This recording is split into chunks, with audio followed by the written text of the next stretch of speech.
Арбаңыздар ардактуу көрөрмандар, иш күнүн кечи долбоору кайрадан сиздер менен кечтин кезекчиси мен Эркин Нурбаев. Бүгүн биз сиздер менен маанилүү маек деген жалпы теманы аныктадык. Өзүңүздөр билесиздер, биздин мейман төрүбүздө күнү бүгүнкүдөй актуалдуу темалар, коомдо талкууланып жаткан коомдук маселелер, өлкөбүздүн бүгүнкүсү, эртеңкиси жалпы кайсы багытта баратабыз, мына ошол боюнча маек курабыз. Бүгүн бизде конокто дин иштер боюнча эксперт Канатбек Мырзахалилов болот. Андан соң, мындан билесиздер, туура 90 жыл мурун 1931-жылы кыргыз эл артисти, СССР эл артисти, казак эл артисти Айтор Токтогул Сатылганов атындагы мамлекет сыйлыктын ээси, лауреаты, аттын кашкасына таанымал Эстебес Турсуналиев атабыздын юбилейи белгиленет экен. Ошол боюнча биз бир аз маданияттан кеп кылалы дедик. Маданият менен коомдук турмуш ар дайым жанаша жүрөт, аны жакшы билесиздер. Азыр бизде Баястан жана жетиген музыкалык белек болсун. Андан соң Канатбек Мырза менен маекти улантабыз.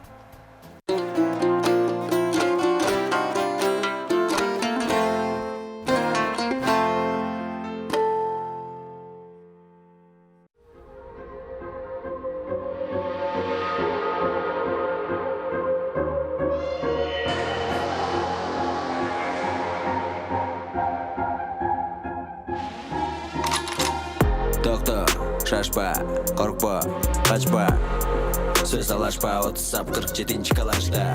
Доктор, шашпа, коркпа, качпа, сөз алашпа, 47-нчи калашта. Дейсің, Стэтхэм Джейсон, буйтаганды билбейсің, бір-екі соқса тип-тиспейсің, мына мен дейсің. I'm almost wanted Asian, send me location, қайырдейсің. Чөда жоқсың, бар болсаң дәлі бір топ сормақсың, бар болсаң дәлі бір топ қорқақсың, ақтавайт сенің бір айлық боксың. Ақырын, күчің бар бірақ ақылың, моқақтығынан, жоқтығынан, болып тұрмын ажапа шектің ақырын. Доктор, шашпа, қорқпа, қачпа, сөз талашпа, 47-нчи калашта. Доктор, шашпа, қорқпа, қачпа, сөз талашпа, 47-нчи калашта. Бери чык, учуп кетпе, чымчык, денеңен бир чымчып, акыл эсте жымчырт. Жоготуп алдыңбы, өзүңдү жоготуп алдыңбы, бирөңгө чалдыңбы, я? Таталба, атырсал. Тоготуп калдыңбы, сөзүмдү тоготуп калдыңбы, жутуп алдыңбы, я? Мен укпас эле болдубу, я? Унутулгу соку, я? Токтоо, жак, колго, бат, намысыңды кучактап, чыдай тур мен турганда бул жакта. Доктор, шашпа, коркпа, качпа, сөз талашпа, 47-нчи калашта. Доктор, шашпа, коркпа, качпа, сөз талашпа, 47-нчи калашта. Доктор, шашпа, коркпа, качпа, сөз талашпа, 47-нчи калашта. Доктор, шашпа, коркпа, качпа, сөз талашпа, 47-нчи калашта.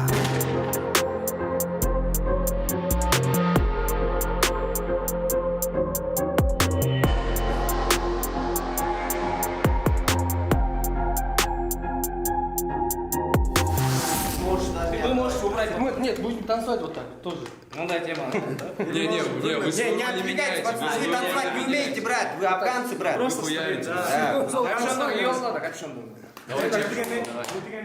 Жанакында эки өңүр эки жактан кулакка эметип аткандачы. Монт эле левый эки калашты өзү көтөрүп эле баштасачы.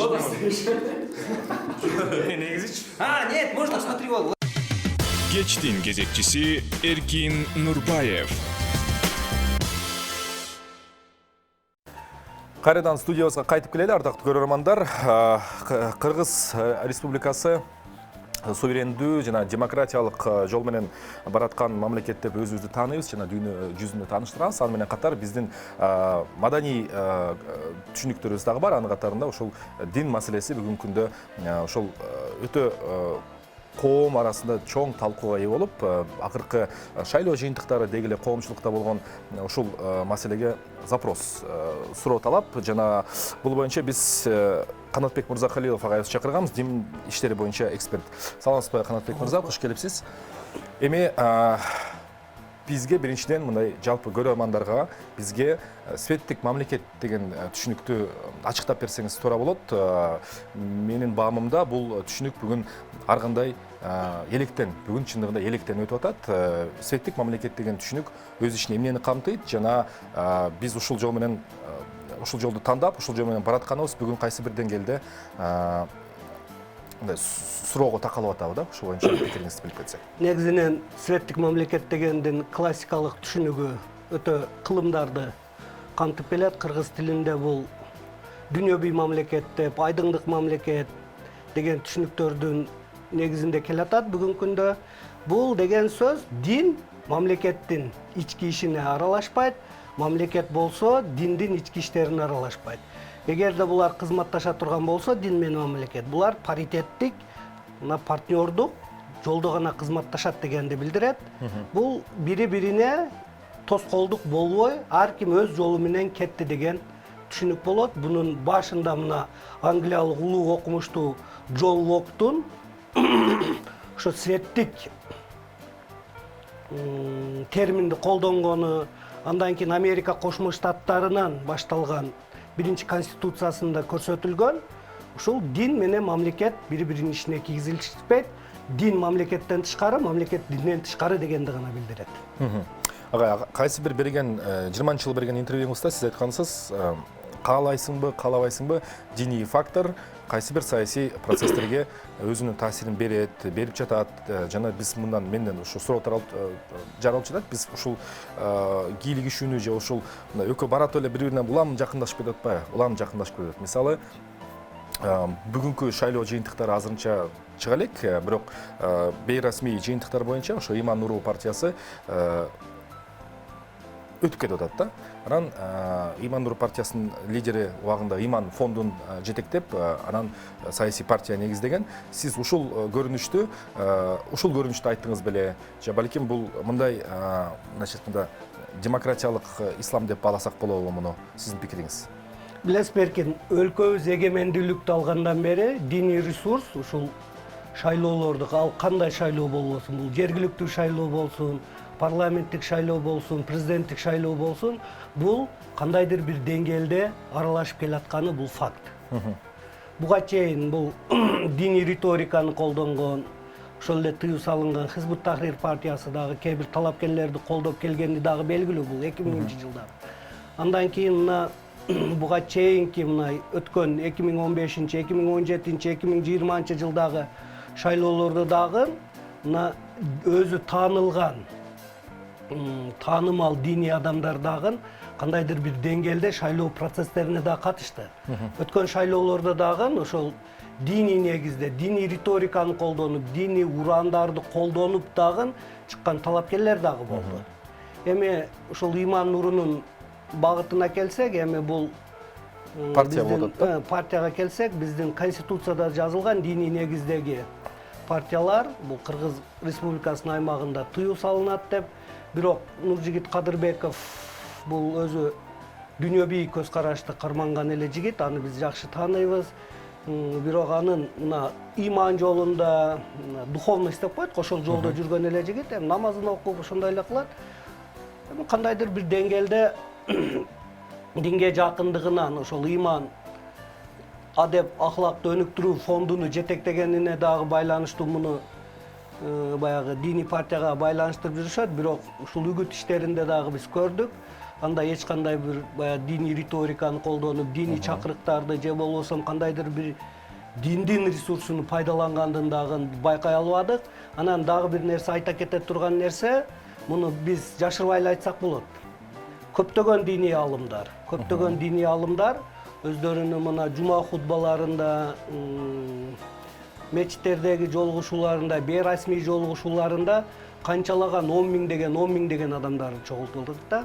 Мына Москвага биздин диний алымдар барса, мына Крок-Сити деле ошол биздин убактылуу жашап аткан мигранттарыбыз ошо билеттер калбай калып атат. Бул деген сөз диний баалуулуктар мамлекеттин ишине дагы кандайдыр бир деңгээлде кирише баштады деген сөз. Ал эми диндин саясатташканы же саясаттын диндешкени бул жакшы эмес көрүнүш. Буну биз мына Египеттин мисалында да көрсөк болот. Мурдагы президент Мухаммед Мурсинин тагдыры бул бизге таасын эле мисал болуп бере алды да. Ошон үчүн эгерде биз демократиялык коомду курабыз, дин менен мамлекеттин ажырымын ушу конституцияда, баш мыйзамда, дин жаатын тескеген мыйзамдарда башка кылмыш жаза кодекстеринде каралган немелерди кармангыбыз келсек, дин өз жолунда, мамлекет өз жолунда кетиш. Бул мамлекеттин так позициясы болуш керек. Ооба. Агай, мен азыр сизди тарыхка бурайын, эми сиз бул темада эксперт болгондон кийин кыргыз жана ислам ушул качан бирикти, кайсы датаны же кайсы тарыхый окуяны биз ушул ислам дини жалпы кыргыз деген этноска мындай чогуу аралашып баштады дегенди. Эми исламдын Кыргызстанда таралуу тарыхын өтө көп окумуштуулар бар талиптан баштап эле изилдеп келатышат. Бүгүнкү күндө биз өзүбүз дагы ошол жаатта изилдөө жүргүзүп, диссертация жазып атабыз.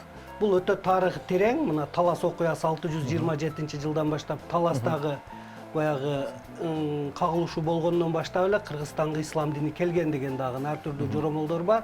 Бирок бизде бул эки өңүттө карасак болот. Өлкөбүздүн эми каалабайбыз бул тарых өлкөбүздүн түштүк жагы, түндүк жагы. Ооба. Түштүк жагында өзүңүздөр билесиздер, ислам дини бул динди кармангандар өтө байыртадан карманып келишкен, анан ар түрдүү хужралардан чыккан медреселердин саны көп. Ушундай болуп байыртадан отурукташып келгендиктен ошондой болгон. Ал эми түндүк тарапка диндин таркалышы бул орустардын, орус падышачылыгынын Ак падышанын 18-кылымдын аягында ортосунда келгенден баштап 19-кылымдын. Ошондон баштап орус тузем мектептери, анан татар молдолор келип, жадиттик мектептерди ачылгандан баштап кыргыз ислам тарыхы, исламга мындай жакшы өңүттө пайда болду. Эми Советтер Союзу мезгилинде тоталитардык, атеисттик саясат болгондо дин мамлекеттен кичине алыстады. Мына эгемендүүлүктү алгандан кийин диндин өзүн өзү өркүндөтүү жолу менен өнүгүп келатат. Эми ар түрдүү ички тышкы факторлор бар. Эми алга да маекте улантсак болот да. Канат мырза, менде мындай жөнөкөй бир ой келди да, кечегине мына мен көрүп атабыз. Бүгүн мечиттердин саны көп салынды, жолукчан айымдардын же болбосо ошол диндин кайсы бир багытын карманып, хадистерди аткарып сакал койгон жаш жигиттер дагы көп эмес. Бул кайсы бир деңгээлде чоң бир мындай исламий модага дагы айланды десек болот да. Анан кылымдар бою ошол сиз айткан 627-жылдан бери талас кагылышынан жана ар кайсы фактордон улам кыргыз менен ислам дини өзү мына жан-жанаша жүрүп, жуурулушуп жүргөндөн 30 жыл аралык бул өтө кыска аралык да. 30 жыл аралык жана буга чейинки кылымдар өттү. Ошол кылымдар бою эгер кыргыздар ислам дини менен тутумдаш болуп жүргөн болсо, анда ошол эле ысымдарда исламий араб тамырлуу ысымдар эбак эле жайылып кетмек эле, эбак эле биз мындай арабташып кетет деген дагы сөздөр айтылып келет да. 30 жыл жана кылымдар өттү да. Айырмасы эмнеде? Билесизби, өлкөбүз эгемендүүлүк алгандан кийин мына 70 жыл динге суусаган адамдар динди кармануу эркиндигине дагы ээ болушту. Өзүңүз белгилегендей эле 91-жылга чейин өлкөбүздө 39 гана мечит болсо, бүгүнкү күндө алардын саны 2000ден ашып кетти. Кыргызстан бүгүнкү күндө Борбордук Азия өлкөлөрүнүн ичинде мына диний окуу жайлардын арасында дагы эң бир лидерлик позициясын көрсөтүүдө. Буну менен мен эмнени айткым келет? Бүгүнкү күндө Кыргызстанда динге болгон эркиндик, ишенимге болгон эркиндик бул толук түрдө камсыздалынды. Андан кийин мына ар түрдүү исламий жааматтардын Кыргызстанга агылып эмес, бул кирүүсү, ошол эле тыюу салынган диний топтордун ишмердүүлүк жүргүзүүсү, бул экинчи маселе болот. Ал эми динди карманган бул кыргыз исламыбы же араб исламыбы деп аны бөлүп айтсак болбойт. Себеби дегенде дин бир, пайгамбарыбыз бир, Куран бир, диндин догмалары дагы бир да. Анан эми кандайдыр бир деңгээлде адам өзүн издеп, ар түрдүү же багыттан издейт да. Мына сиз качандан бери өзүңүздү саясаттан издеп келатасыз, ошол саясий жолдо турмушубузду улаймын деп келатасыз. Кээ бирлери ошол өзүнү динден издешип атат да. Бул белгилүү бир деңгээлде учурдун талабы же болбосо кандайдыр бир тренд деп айтып койсок дагы болот. Эми негизинен ошо байкоолор көрсөткөндөй, ошо жаштарыбыздын арасында динге ыктаган жаштардын саны дагы көп. Мына жума намаздарда, башка диний майрамдарда дагы көрүп атабыз жаштардын саны. Бул коом үчүн мен ойлойм жакшы эле. Себеби дегенде адептүү, ыймандуу, ахлактуу адамдар бул коррупцияга малынбайт, Кудайдан коркот, ыймандуу болот. Өтө көп башка факторлор, өтө көп факторлору бар да. Диндүү коом эч качан жаман болбойт. Анатбек мырза, айрым коомдук талкуулар болгондо мен бир мисал өрнөктөрдү алып келишет да ортого. Мисалы Жаңы Зеландия мамлекети, ал жакта мамлекеттик деңгээлде эгер айым киши полиция кызматына кызмат өтөйм десе, ага атайын ушул хиджаб формасы тиктирилип, үстүнө мамлекеттик форма кийилет экен да, анан ошондой кылып мамлекет ушундай шарт түзүп берет экен да. Ошол эле мисалы Англия мамлекетинин аралы, ал жакта дагы ошол мусулман жамааты кайсы бир деңгээлде англиялык, британиялык коом менен интеграция болгондуктан аларга дагы толук мындай укуктары берилип, аябагандай каралат да. Эми эки мамлекеттен мындайча айтканда ошо демократиялык багытты тутунган өлкөлөр десек болот. Ал эми бизде мен эмнени байкап атам, бизде ошол светтик экстремизм бардай, жана диний экстремизм дагы бардай да. Анан ошо экөөнүн ортосунда аябагандай чоң кагышуулар бүгүнкү күндө мындай тыйпыл мындай билинбей билинбес башталгансып талкуулар болуп атат да, бирок күчөп кетиш дагы ыктымалдуулук бар да. Биз ошо ортодогу пикирди кайдан табабыз? Жана кас ташуу тили, жаат ташуу тили деген ошол эки жамаатты, эки түшүнүктү ортого бир консенсуска алып келүүгө мүмкүндүктөр, механизмдери кандай? Эркин мырза, сиз муну өтө туура байкагансыз. Учурда кыргыз коому ушул диний негизде белгилүү бир деңгээлде бир канча топко бөлүнүп калды. Бул ашкере динчилдер, динди номиналдуу дин тутунгандар, светтик көз карашты кармангандар, анан атеисттик көз карашты кармангандар. Ошол ашкере диндар адамдардын, фанатикалык көз карашты карманган, диний көз карашты карманган адамдар менен сиз айтып аткан мынабы светтик көз карашты карманган адамдарда кандайдыр бир баалуулуктардын ортосунда пикир келишпестиктер бар. Муну жок деп тана албайбыз. Бул акыркы мезгилде мына социалдык тармактардагы талкууларда аябай эле орун алып кетти. Кандайдыр бир диний негиздеги пост жазылса, же болбосо динди жактаганбы, же аны жектеген посттор жазылса, ошол жерде мына жекелик жагына, баягы личностька дагы өтүп кеткен учурлар жок эмес да. Бул нерсе эч качан күч менен басылбайт. Бул коом ошол түшүндүрүү иштери менен диний баалуулук эмнеге жеткирет, эмне болот, аягы кандай болот. Биздеги мына кыргыз коому эми 90%дан ашуун мусулман деп келатабыз. Ошол биз карманган Ханафи мазхаб, Матруди акыйдасы бул башка мазхабтарга, башка багыттарга салыштырмалуу бул өтө толеранттуу, жергиликтүү салт санааны ыкташып кеткен дин багытта. Ошонун негизинде ал эми мына светтик көз караш дейбиз, башка мындай атеисттик көз карашты карманган адамдардын ортосунда бул диалог аянтчаларын түзүш керек да. Ошонун негизинде чындыгында кыргыз коому бүгүнкү күндө ошол диний негизде ажырым бар. Ал кээ бир учурда өтө эле мына градусу жогорулап кетет, кээ бир учурда төмөндөп кетет. Айрыкча бул кээ бир көрдүк да, мына 3-4 жыл мурда мына филармониянын алдында бачата бийин бийлеп чыкканда ошол эле топтор келип алып, бул бизге туура келбейт, биздин салтыбызга, динибизге деп. Ал эми жоолукчан эле кээ бир айымдарбы же сакал койгон кишилер мындай бир одоно бир нерсе кылса, бул баарын эле динге жамынып койгон болбойт да. Бул жерде адамдык факторду дагы эсептеш керек.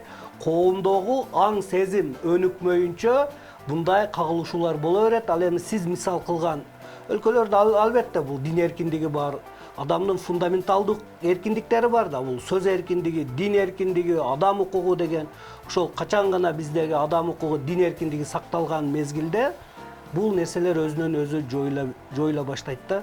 Анан дагы мен бир нерсени айта кетсем, Америка Кошмо Штаттарынын мамлекеттик департаменти жыл сайын дүйнө өлкөлөрүндөгү дин эркиндиктеринин сакталышы боюнча өзүнүн жылдык докладдарын чыгарат.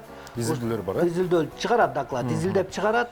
Ошол жерде Борбордук Азия өлкөлөрүнүн, постсоветтик өлкөлөрдүн ичинде эң диний, лоялдуу, либералдуу дин эркиндиги сакталган мамлекет Кыргызстан. Биздин кошуна мамлекеттер кооптондурууну талап кылган, өзгөчө кооптондурууну күчөткөн өлкөлөрдүн катарына кирет. Бизде Кудайга шүгүр. Намазыңды окуйсуң, орозоңду тутасың, ибадатыңды кыласың, ошол эле мезгилде башка диний агымдарга дагы ошол Кыргызстанда азыр 30га жакын ар түрдүү диний багыттар бар. Протестант уюмунан эле 36 агым иштеп жүрөт. Бул жерде эми коомдогу кээ бир түшүнүктөр, кээ бир кагылышуулар бар баягы. Башка динде кабыл алган адамдарды акыркы сапарга узатууда, өз динин алмаштырганда бул единичный случай да, единичный. Жекеле эле болуп атат. Коомдо башка түрдүү массалык түрдө жок. Мен ойлоймун, бул биздин өлкөнүн башка өлкөлөргө караганда жетишкендиги деп.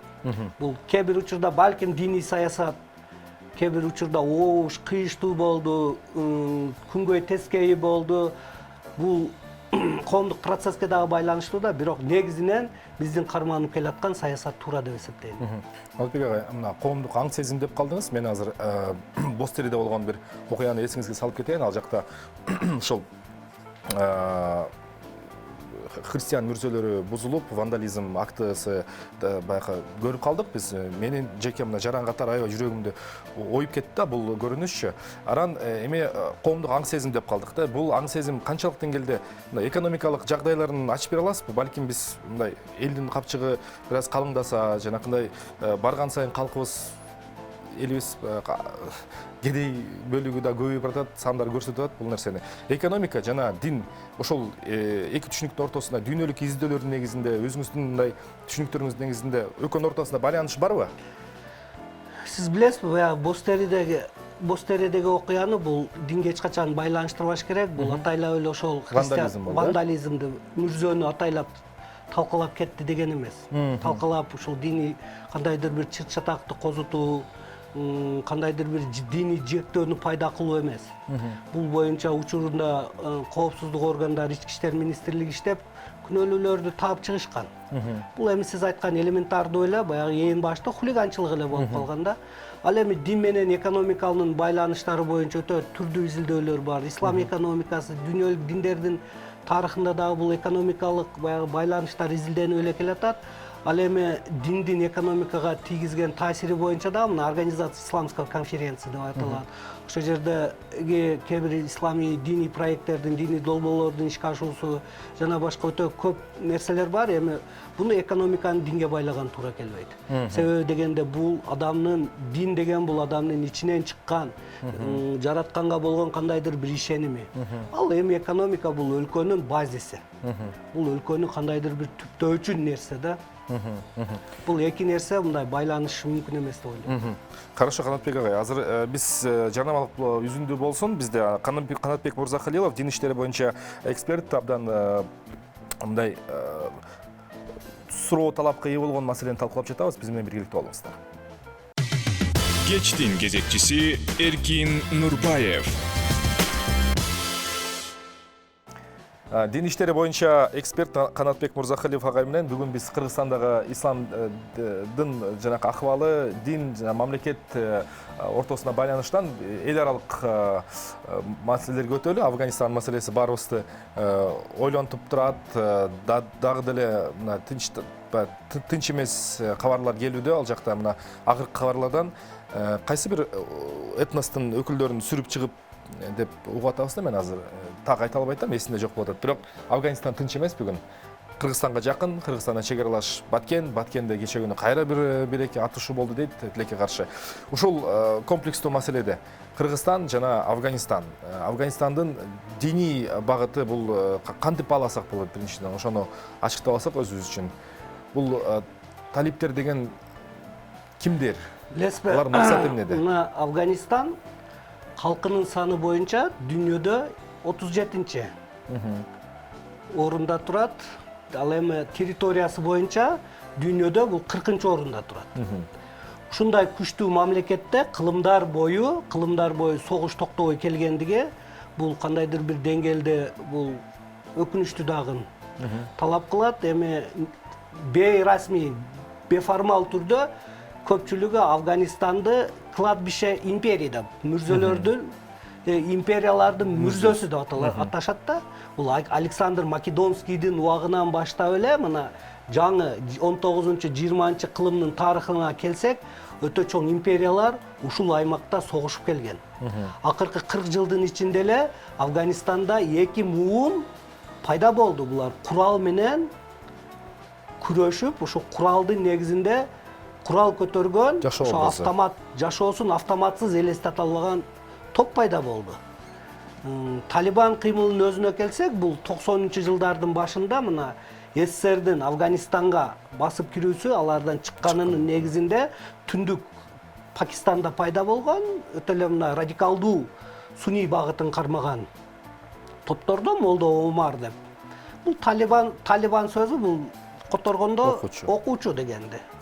Медресенин окуучулары дегенди Талебелери.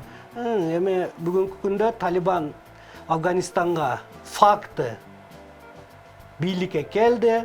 15 августта Афганистанга толук түрдө өзүнүн бийлигин орнотту. Ага чейин январь айында Америка Кошмо Штаттарынын президенти Джо Байден Афганистандан өзүнүн коалициялык күчтөрүн алып чыгып кетебиз деген убакыттан баштап эле 15 августка чейин булар Афган өкмөтүнүн 70%дай аймагын алып коюп, алар чыккандан кийин Кабулду 2 күндө эле басып алышты. Көпчүлүк дүйнөлүк эксперттер, көпчүлүк изилдөөчүлөр дагы айтып атат, Кабулдун тез эле алынып калышы бул Талибандын кандайдыр бир феноменалдуу бир ийгилиги деп.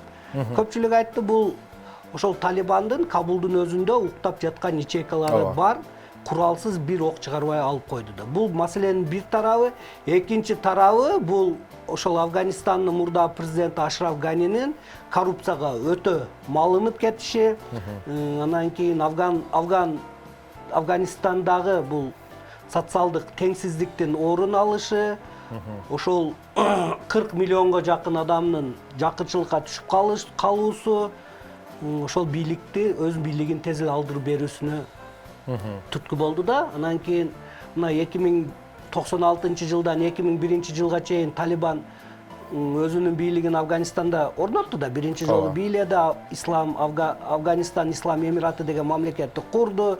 Ошол 2001 жылдан баштап 20 жыл ичинде мына демократиялык коомду курабыз деп ошол барды. Несокрушимая свобода деген майтарылгыс эркиндик деп америкалык бир идеология жүрүп кетти. Бул Афганистанда өзүңүз билгендей чоң Борбордук Азия деген долбоор ишке ашууда. Афганистан эми дүйнөдөгү глобалдык оюнчулардын саясий бир тирешине айланып калгандай да. Бүгүнкү күндө туура белгиледиңиз. Бириккен Улуттар Уюмунун бүткүл дүйнөлүк азык-түлүк программасынын жетекчиси Дэвид Базли өзүнүн интервьюсунда айтты, бүгүнкү күндө Афганистанды гуманитардык катастрофа күтүп атат деп. Ошол 40 миллиондон жакын элдин 95% жеткиликтүү тамак аш менен камсыз болгон жок. 23 миллион адам жакырчылыкта ошо курсагы тойбой ачарчылыкка учурап калат. Ошолорду багыш үчүн күнүнө Афганистанга 220 миллион доллар керектелинет. Эми буга чейин бүгүнкү күндө Афганистан экономикасы эки эле нерсе менен бүгүнкү күндө багылып турат. Бул ошол тыштан келген гуманитардык каражаттар, экинчиси бул бажыдан түшкөн. Ошол Афганистан аркылуу өткөн бажыдан түшкөн гана эсеп менен багылып турат. Ошол аз Талибан бүгүнкү күндө талиптердин бийлиги эми бүгүн көптөгөн көп форматтуу, жеке форматтуу жолугушууларды өткөрүүдө. Жакынкы мына дем алыш күндөрдө эле Евросоюздун өкүлдөрү менен алар Дохада жолукту, буга чейин Россияда жолугушту, Лавров менен. Өзбекстан бир нече жолу, Кыргызстандын коопсуздук кеңешинин төрагасынын орун басары дагы бир эмес 2 жолу барып, Кыргызстандагы гуманитардык жардамдарды алып келди. G20-га кирген өлкөлөр дагы Афганистандагы ошол гуманитардык катастрофанын алдын алуу боюнча дагы 1 миллиард долларга чейин жардам беребиз дешип, Германия өзү эле мына кеткен канцлер Ангела Меркель Германия 600 миллион евро бөлүп берет деген нерселерди дагы айтышты. Ошол Бириккен Улуттар Уюмунун азык-түлүк программасынын башчысы айткандай, элге кайрылды да, миллиардерлерге кайрылды, Бириккен Улуттар Уюмуна кайрылды. Ошол Бириккен Улуттар Уюмунун генералдык секретары Антони Гутерриш өзү дагы дүйнөлүк коомчулукка кайрылып, ошол Афганистандагы гуманитардык катастрофадан биргеликти алып чыгып кетелик Афган элин деп калышты. Эми бул жерде 2 гана 3 мен маселени көрөм. Афганистанда бул ошол Талибан 2019 жылы өзү кабыл алган баягы аялдарга карата катаал мамилелерди, башка шарияттын негизинде башкарууларга болгон баягы катаал мамилелерин өзгөртүүгө макул болгону. Эркиндикти көздөйт. Экинчиси болсо, мына дүйнөлүк коомчулук ошол Талибанды Афган элине өзүнө эле таштап ички проблемасы деп эле койгон. Үчүнчүсү, мына Афганистанга жардам бериш керек. Өзүңүз билесиз, Афганистандын 10 миллиард долларга жакын акчасы Американын банктарында бүгүнкү күндө тоңдурулуп турат. Булар жалаң гана мына гуманитардык жардам аркылуу гана бүгүнкү күндө күн кечирүүдө. Мына акыркы 4 жылда Афганистанда быйылкы жылдагы баягы кургакчылыкта көп түшүмдөрдүн алынбоосуна дагы себеп болду да. Анан Афган экономикасы дүйнөдө дүйнөлүк мына эл аралык уюмдардан, ошол эле Всемирный банк, дүйнөлүк банктан, башка донор уюмдардан Афган ВВПсы бул 40% дотация жардам алат да. Эгерде кайсы бир мамлекеттер башка мамлекеттен 10% жардам алса, бул баягы көз каранды мамлекеттердин катарына кирип калат да. Афганистан буга чейин ошо Ганинин учурунда ошол бардык эле учурда баягы көз каранды мамлекет катары саналган. Анан дагы бир нерсени айта кетиш керек. Талибан бийлиги бүгүн коррупция дагы күчөп кеткен да. Ганинин учурунда 20 жыл ичинде ошо Америка Кошмо Штаттары ошол Афганистан экономикасына 148 миллиард 800 миллион доллар киргизип, анын бир 89 миллиардка жакыны бул Афган армиясын чыңдоого, анын коопсуздугун чыңдоого, курал сатып алууга жумшашып койду. Ошол жерде эми бардык курал жарактар калып кетти да. Ошол Талибан бир эмес 2 жолу ошол өзүнүн аскерий техникаларын көрсөткөн парад уюштурду. Бирин Кундузда уюштурду, экинчисин Кабулда уюштурду. Мына көрдүңөр, биз дагы мына өзүбүзгө жетерлик деңгээлде күчүбүз бар деди. Бирок күч менен чечилбей калды да. Күч менен чечилбей калды. Эми Афганистанда бүгүн проблема бар. Дүйнөлүк коомчулук муну биргелешип чечиш керек. Дагы бир маселе айта кеткен бул жакшы болот. 96-жылы эле Бириккен Улуттар Уюму Талибан кыймылын террористтик уюм деп тапкан. 2006-жылы Кыргызстанда Талибан террористтик деп табылып, анын ишмердүүлүгүнө тыюу салынган. Эми бул жерде оңой эле бир дилемма пайда болду да. Эгерде биз Талибан менен кызматташа баштаса, 10 Бириккен Улуттар Уюму баш болгон, башка өлкөлөр баш болсо, биз анда террористтик уюм менен кызматташып калабыз деген бир дилемма пайда болду. Эми биринчи кезекте ошо террористтик уюмдун катарынан чыгарып, андан кийин жардам берип, анан Талибандагы баягы бийликке келгенден кийин эле 96-жылдан 2005 жылдык өзүнүн биринчи башкаруусундагы катачылыктарын азайтабыз деп 8 пункттан алган программасын жарыялады. Бирок аны жарыялагандан кийин дагы көптөгөн бир окуялар болду. Мурдагы Афганистандагы волейбол боюнча курама командада ойноп жүргөн кыздын өлүмү, аялдардын баягы мектепке, университеттерге окулбашы сыяктуу, кече эле мына Иран менен чектешкен жерде атышуулар, бул өтө чоң ички тышкы факторлор бар да. Эми Кыргызстан үчүн кооптуулугуна келсек, ошол Афганистан менен чектешип турган 6 мамлекеттин 3-өө бул Борбордук Азия мамлекеттерине. Сиз туура байкадыңыз, ошол Тажикстан, Өзбекстан, Түркменистан. Эми Өзбекстан кандайдыр бир деңгээлде өзүнүн чек арасын бекемдеди. Тажикстан дагы бекемдеди, анан Россиянын баягы 200 канчанчы дивизиясы турат ал жерде. Түркменистанда эми чек ара бошураак.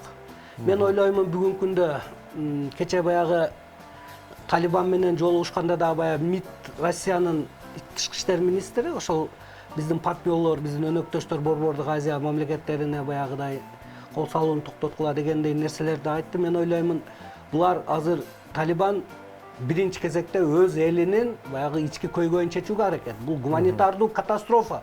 Ошо Бизли айтты. Жакында Афганистанда начнется ад деп атат да. Начнется ад на земле деп эле ачык эле айтты ошол. Интернеттен карап койсоңор болот. Бул гуманитардуу катастрофа келатат. Эми Талибан бүткүл күчүн ошо жакка арына баягы өзүндө жок өндүрүш токтоду, акчалар тоңдурулду. Эми тыштан жардам алып, гуманитардык жардамдарды алып, ушундай өзүнүн бийлигини чыңдап, баягы инклюзивдүү өкмөт түзүү боюнча талаптар коюлган, ошолорду аткарып, ушинтип кетпесе, өзүнүн бийлигин чыңдап, элге туруктуу шарт түзүп кетпесе, 40 миллион элге жагыш кыйын. Ооба. Бул бийликтин табияты, бийликтин табияты, бул бийликтин да феномени да. Ооба. Эми булар ички маселелер менен алек болуп, ошол өзү ушул гуманитардык кризистен, гуманитардык катастрофадан өзүнүн элин алып чыгууга аракеттениш керек. Ал башка өлкөлөрдү басып алуу, башка нерселер жок. Бирок бул жерде эң коркунучтуу маселе бул Ислам мамлекет уюму баягы. Террордук уюму ошол 2015-жылы эле Афганистандын аймагында Ислам мамлекет имарат Харсан деген террордук уюм түзүп койгон. Бүгүнкү күндө алардын саны да 1000 тегерегинде. Ошол эле Кундузда жана башка жерлерде жардырып, ошо бир кагылышуулар болуп атат да. Бул факторду дагы эстен чыгарбаш керек. Ички күчтөр, ички күчтөр, анан тышкары мына Тажикстанда түзүлүп, 2015-2016 түзүлүп, баягы Рахмондун бийлигине каршы чыккан Ансаруллох деген топтагы бар. Ал Кыргызстанда да тыюу салынган. Алар дагы ошол Афганистанда өз ишин жүргүзүүдө. Мындан тышкары Аль-Каида.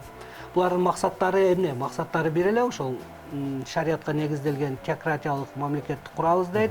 Булар ошол эле ислам мамлекети менен Аль-Каида булар дүйнөлүк деңгээлде ушул нерселерди курабыз десе, Аль-Каида бул мезгилдин учурдун эмеси менен баягы мезгил өткөн сайын дейт, ислам мамлекетти тезирээк курабыз дейт. Ал эми Талибан болсо булардын максаты бул гана Афганистан эле да. Бир мындай суроо жаралат да, мындай логикалык суроо. Адам ачка калса, ачкалыктын крайний мындай Мера. Крайний степенге жетип калсачы мындай атырлат да, чыгат. Тамак издейт өзүнөчү. Анан ушундай кооптонуу болбош үчүн жанакы гуманитардык жардам беребиз деп атышабы, же кандай себеп дегенде дикий загнанный зверь в угол дейбиз го, сөзсүз түрдө мындай болгон жерден нан издейт, тамак издейт. Анан биз аябай жакын турабыз да. Ушундай кооптонуулар айтылбайлыбы эл аралык эксперттик коомчулукта? Бул эми бардыгы айтылган нерселер 23 миллион адам. Элестетсеңиз, булар 23 миллион адам бул ачкачылыкка дуушар болот дейт. Алдында кыш келатат. Ушул акыркы 6 ай бул Бириккен Улуттар уюмунун атайын докладында чыкты. 6 ай Афган мамлекети үчүн, ошо азыр Афган мамлекет деп атат, бирок Талибан муну Афганистан Ислам Эмираты деп официалдуу жарыялады, бирок дүйнөлүк коомчулук муну тааныган жок да. Эч кайсы мамлекет бул Талибан бийлигин тааный элек. Буга чейинки биринчи бийлик учурунда муну Сауд Аравиясы, Пакистан, анан Бириккен Араб Эмираттары, анан баягы Чечняда согуш болуп аткан убакта ошол Чечен Ислам Республикасы гана таанылып калган да, ошол 3 мамлекет гана тааныган. Азыр дүйнөлүк коомчулук буларды эч ким тааныбай жатат. Эми ушунча адам ооба, эгерде ошол катаал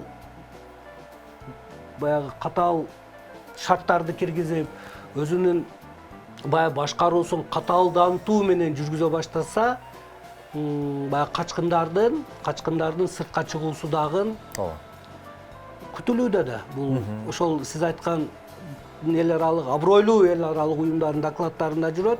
Ошол Борбордук Азия өлкөлөрүнө эле мына миллиондон ашык качкын келет деген. Миллиондон ашык качкын келет деп. Анан качкындарды тосуп алуу, буларды жайгаштыруу деген маселелер дагы өтө көп да. Ошон үчүн маселени бул сыртка чыгарбай, ошол Афганистандын өзүндө чечиш керек азыр.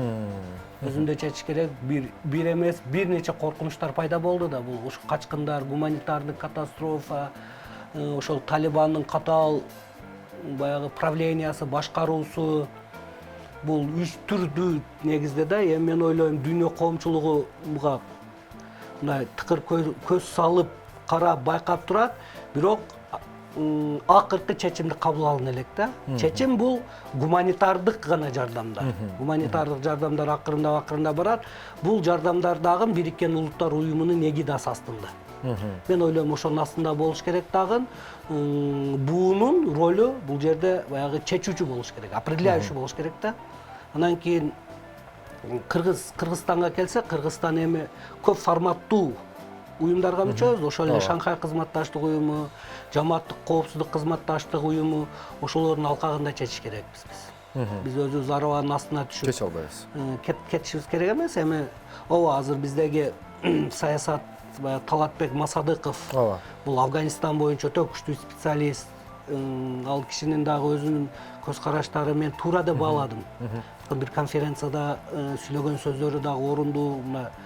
Кыргызстандын Афганистанга болгон саясаты ушул нукта гана жүрүш керек деп. Кандай нукта болот ошону канатагай? Эки сөз менен кандай нукта болот? Бул эми ошол көп форматтуу уюмдардын алкагында. Шанхай кызматташтык уюму, Жамааттык кызматташтык уюму, Борбордук Азия өлкөлөрүнүн бирдиктүү чечимдерине. Азыр ушу 5 Борбордук Азия өлкөлөрүнүн чечимдерине ылайык мына мен ойлойм да, ушу 4-өө ушу гуманитардык жардамдарды бериш керек деп турат. Бир гана Тажикстандан тышкары, эми Тажикстанда биз дагы албетте Тажикстан менен ошол жайында мына күзүндө эле кандай Талибандын ортосунда чыңалуу күч болду. Талиптердин жанкечти батальону ушул Тажикстандын границасына келип калды. Буга баягы Рахмондун инклюзивдүү өкмөт түзүп, тажиктерди дагы ошолордун курамына киргизгиле деген сөздөрү дагы өбөлгө түзүп, биздин ички ишке кийгилишпегиле деген мына ушундай окуялар болуп кетти. Бул эми азыр бир кандайдыр бир консенсус табылып, баягы температура басаңдады, кыйла ылдыйлады. Буну жаланган акыл эс менен чечиш керек. Эми Талибандын курамы дагы бир типтүү эмес. Биз аларды окуп изилдеп көрдүк да. Ошол эле ашкере радикалдуу көз карашты кармангандар бар, нээлүү көз карашты кармангандар бар. Ушундай да, эми бул Талибандын неоднородный, бир түрдүү эмес да, бир кылк эмес. Эми булардын Дохадагылар кайта келди. Эми булар дагы алдыдагы Афган эли күтүп аткан баягы катастрофаны көрүп туруп, эми элин ойлойт да, кайсы бийлик болбосо дагы элин ойлош керек да. Булар бир кандайдыр бир консенсуска келет деп ойлойм. Канатбек, чоң рахмат. Абдан мындай кенен маалыматты берип өттүңүз бизге. Жалпысынан бизге дагы көрүүчүлөрүбүзгө дагы ошол Афганистандагы болуп аткан бүгүнкү акыбал, бүгүнкү кырдаал мындай көп жагын ачыктап кеттиңиз да. Анан сизди кайрадан эмки эфирлерде күтөбүз. Кыргызстан жана Кыргызстандагы дин саясаты өкмөттөн, мамлекеттик башкордон экөө эки ажырым болуш керек. Биз өзүбүздү жана айдың мамлекет жана бир сөз дүйнө бий мамлекет катары өзү тааныган соң ушул жол менен кеткенибиз туура жол деп билдирет дин иштери боюнча эксперт Канатбек Мырзахалилов. Чоң рахмат сизге. Кийинки эфирден көрүшкөнчө сак саламатта туруңуздар. Биз болсо эфирди улантабыз, бир аздан соң эстебес атабыздын элесин эскеребиз.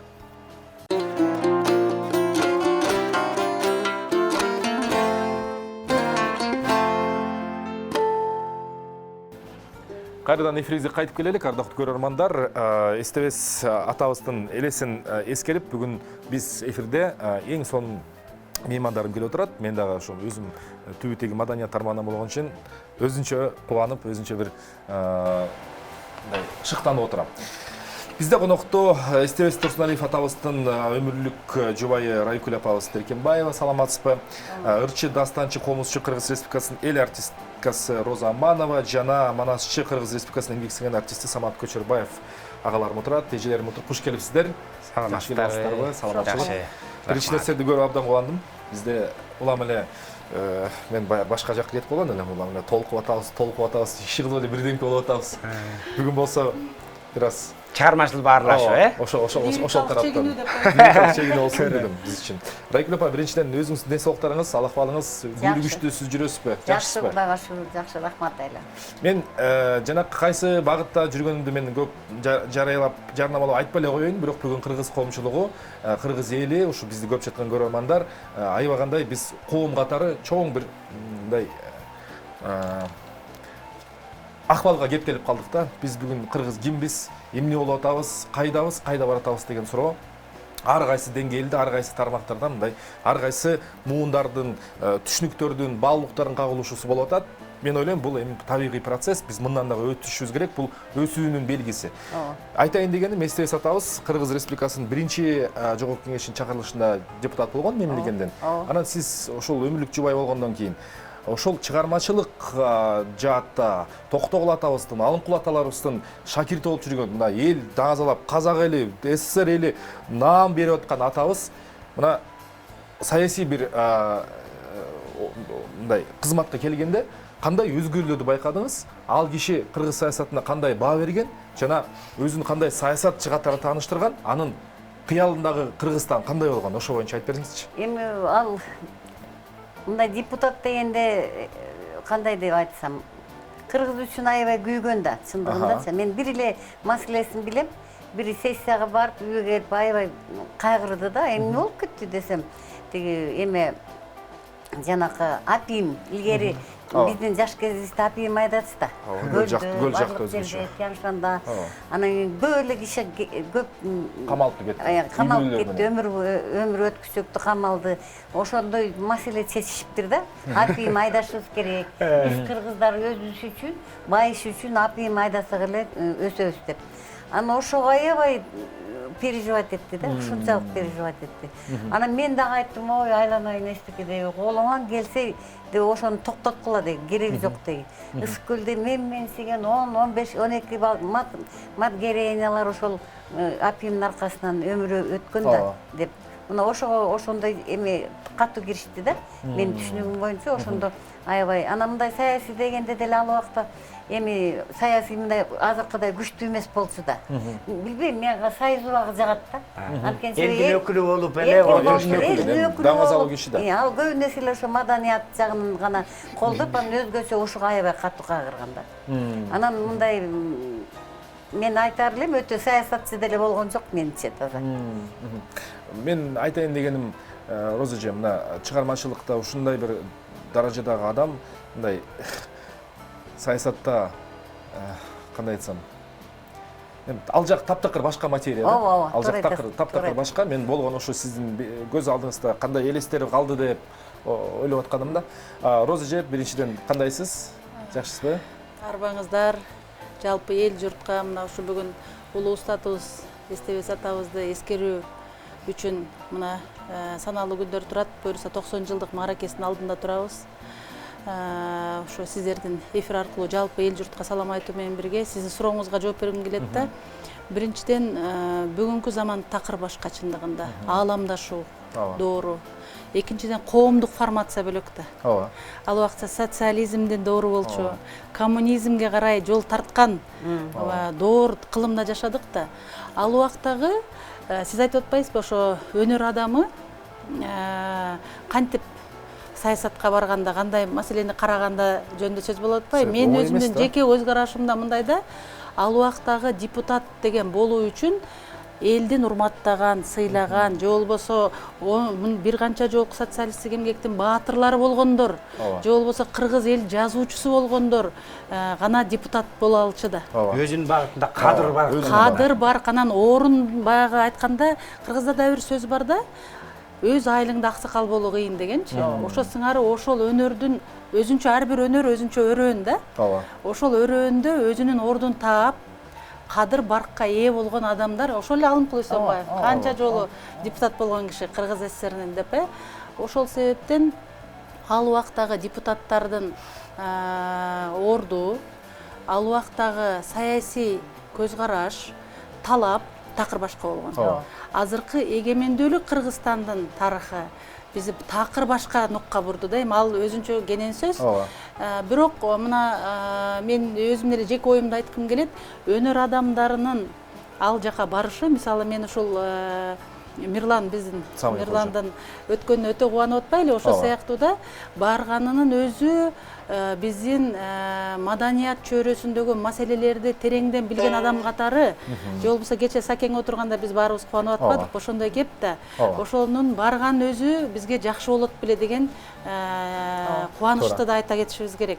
Анан сиз туура айтып атасыз, ошол баа керекпи деп. Менимче сөзсүз керек. Себеби өнөр адамдары тек қана концертте гана же болбосо элдин гана көңүлүн ачуучу адам катары карабаш керек да. Ошол көңүл ачуу үчүн ошол өнөр адамдарына жагдай жаратыш керек. Ал жагдайды кантип түзүш керек? Мамлекеттик колдоого алыш керек. Мен мисалы мына салттуу музыкалык искусствонун изилдөө маселелерин караган адам катары бүгүнкү күндө мен Кыргыз улуттук илимдер академиясында иштейм. Ошол жерде фольклор жана салттуу музыкалык искусство бөлүмүндө, ошол бөлүмдө жетектөөдө мен бир нерсеге түшүнөм да дагы.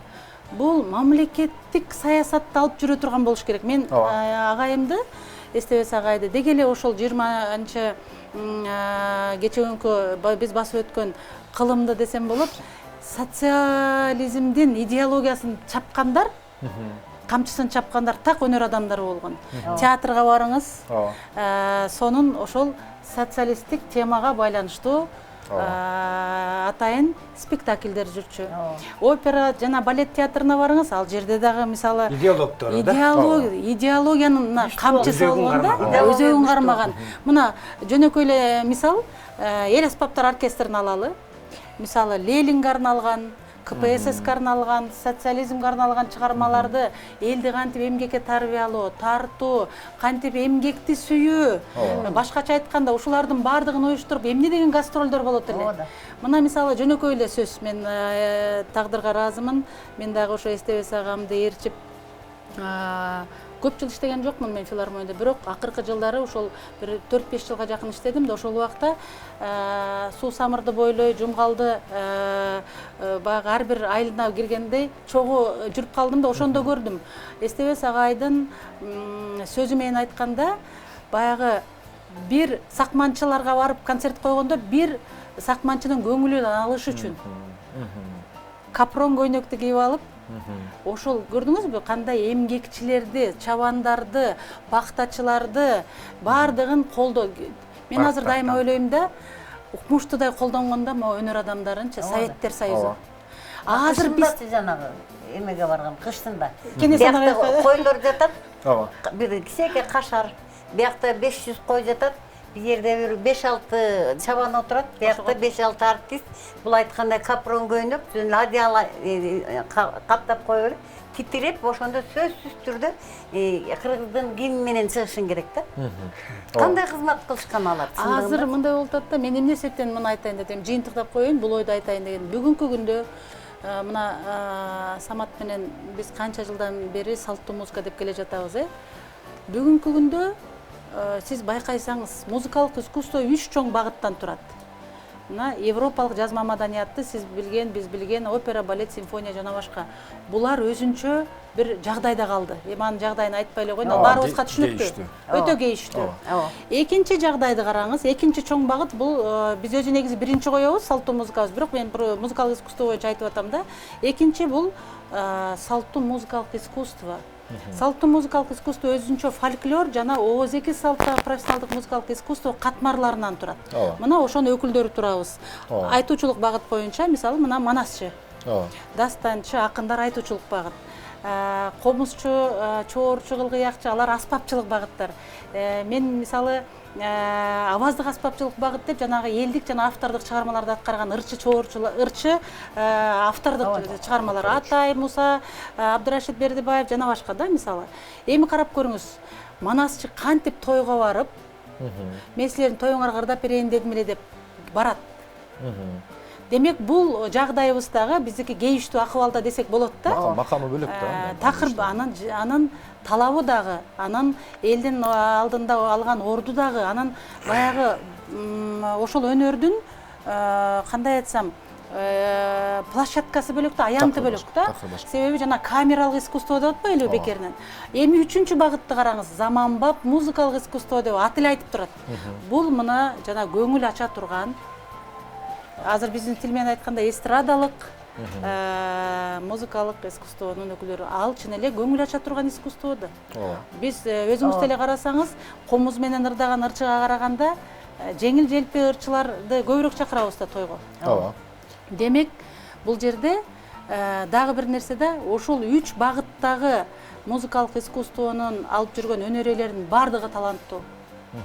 жерде бир бөлүү деген жок, бирок тек гана ошол таланттуу инсандарды, ошол ар бир багыттагы музыкалык искусствону туура пайдалансак, биз эгемендүү республикабызга тим эле бир укмуштай кызмат кылсак жарашмак да. Биз бүгүнкү жана мен дагы чыгардым. Менин Кыргызстаным депчи, ошол менин Кыргызстаным, биздин Кыргызстаныбыз деп тим эле чөгөлөп кызмат кыла тургандай идеологияны алып барыш керек эле деп ойлойм да өзүм оюм. Бизди пайдаланбай атышат да, чынын айтканда. Мисалы мен ага менин фактологиялык материалым бул. Жеке менин. Мисалы жаңы эле сөз кылып отурдук, фактологиялык материал катары. Өнөр адамдары өмүрүн арнайт өмүргө. Бул өнөр деген жөн эле бир эме эмес да, азыр жана компьютерде деп атабы, чырдап коет, компьютерде жасап коет деп атпайбы музыканы. Ушул мен ырымбы деп өзү ишенбей калып, мен ырдап койдум ошолорду деп. Мисалы мына Самат кандай манас айтат, аны деген ал үзүндү айтса дагы аны келтириш үчүн устат шакирт өнөрканасынан таалим алыш керек. Ал обонду сакташ керек, ыргактай айтыш керек. Мисалы да биз эки жагдайды сүйлөшкүм келет ушул боюнча. Жаңы эле азыр биздин эжекебиз менен сүйлөштүк. Эстебес агайдын өлүмү жөнүндө сүйлөшүп калдык да. Ошол кишинин көңүлүнүн сынганы ошол өлүмгө алып келди деп жүрөгүм ушул күнгө чейин ооруйт. Эмне жагдайдан экен? Себеби мен ал жагдайды айтып берейин. Абам менен биз консерваторияда чогуу иштечүбүз. Эми өзгөчө ушу Эстебес агайым өлгөндөн кийин биз жетим болдук да, анык шакирттери да. Мен акын катар шакирт болгон жокмун. Чогуу иштеп жүрүп, обондор Дим агайдын чертүүсү укмуш эле да. Комузду тим эле жана жорго таптагандай таптачы, ошондой чапчы да. Тим эле укмуштай. Кайсыл күйдө болсун, биз музыкалык тилге айтканда кварта, квинта дейбиз го. Жок, ал киши ырчы күү.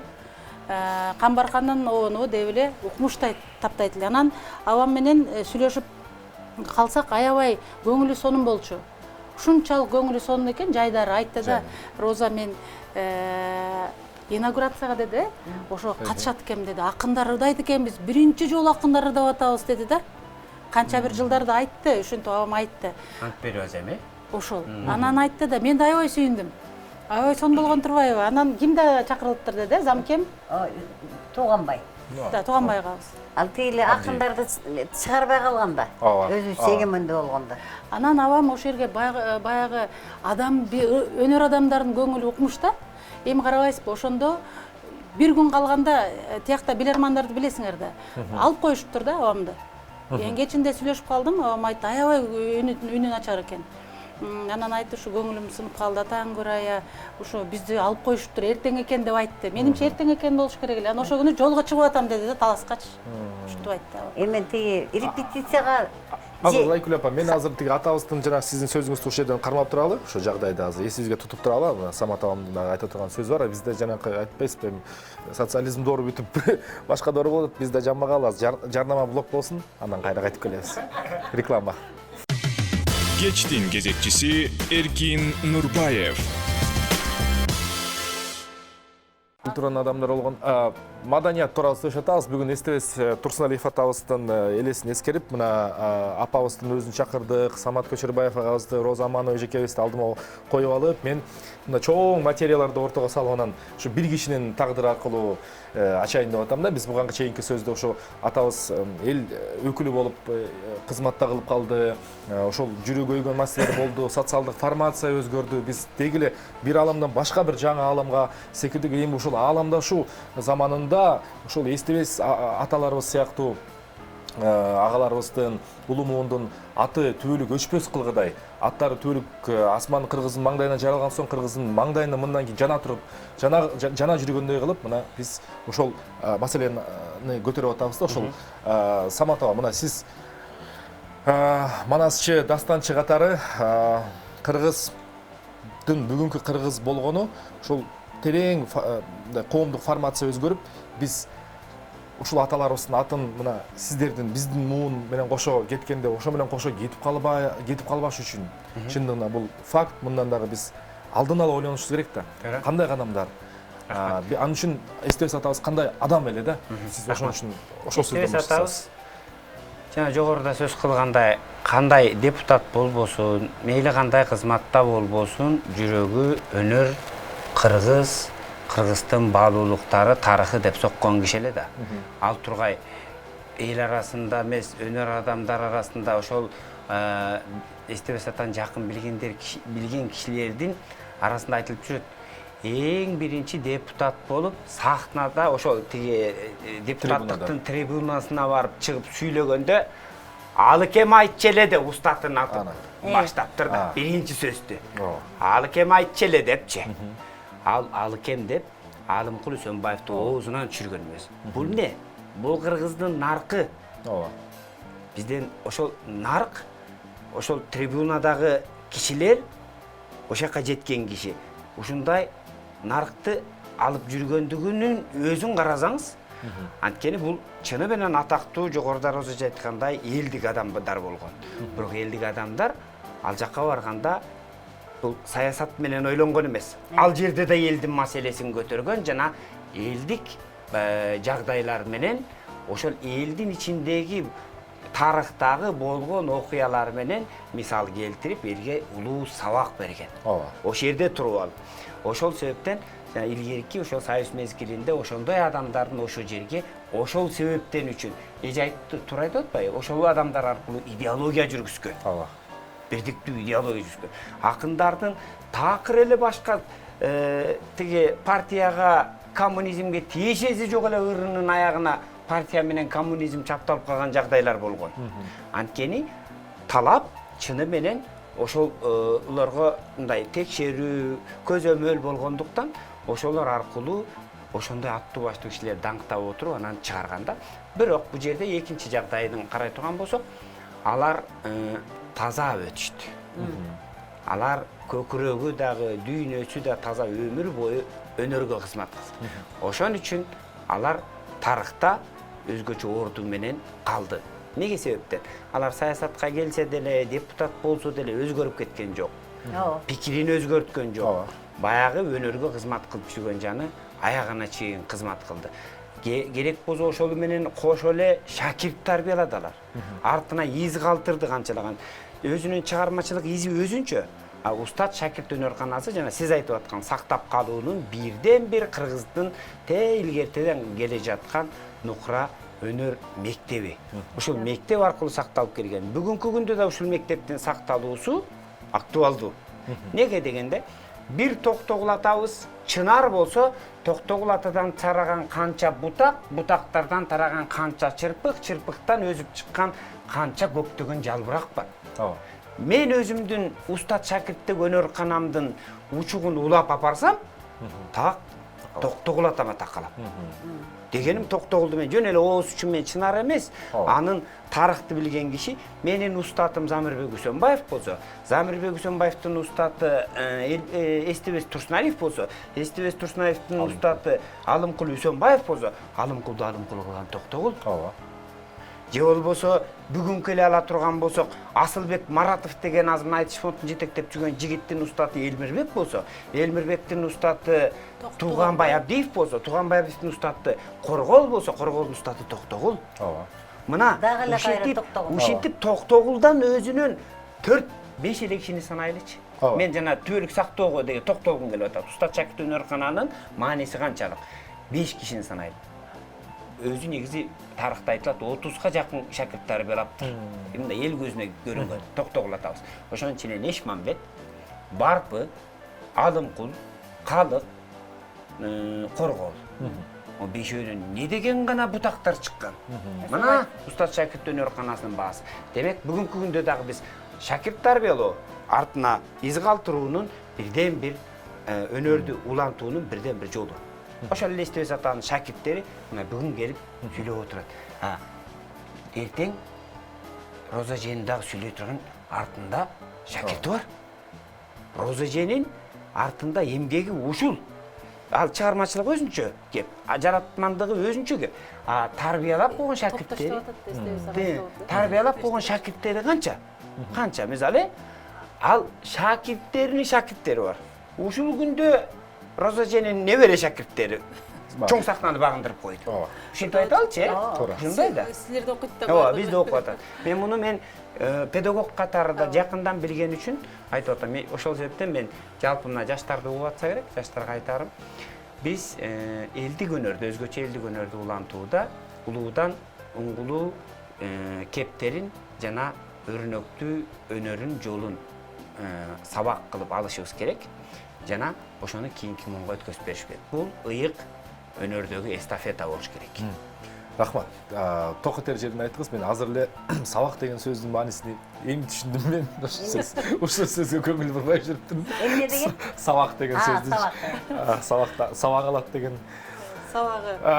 Сабагы. Роза эже, эми сиз келип калдыңыз, мен сизди бул жерден колуңузду карап турганда, Тынбай, мен комузырдардан мурун сөзсүз айтышым керек да. Сөзсүз мен бүгүн атайын келгенден кийин, Эстебес агайыбыздын тарбиясын алгандан кийин жаңы эле эскерип отурабыз. Таң атканга чейин отурчу абам, мандаш жазчу эмес. Мандашын жазчу эмес да. Ошондо биз деген кичинекей студент кыздар элек да. Ошондо биз агайдын көзүн карап отурчубуз, кыймылдабай. Сыртка да чыгалчу эмеспиз. Сөзүбүз кыра жемеде койчу экен го.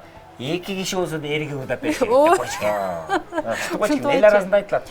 Анан мен дайыма айтчу да, мындай бирөө кээде алар деле чарчайт, бизди тосуп аткандар деле, туурабы? Ал байкуштар дагы концерттен кийин тамак аш кылат. Анан эми биз ойлойбуз да ошентипчи. Анан абам болсо бир дагы мен таң калат элем, Кудайдын куттуу күнү. Мен азыр жана жогоруда оюмду айтпай калбадымбы, көңүл жөнүндө айттым. Эстебес агай өлө турган мезгил эмес эле.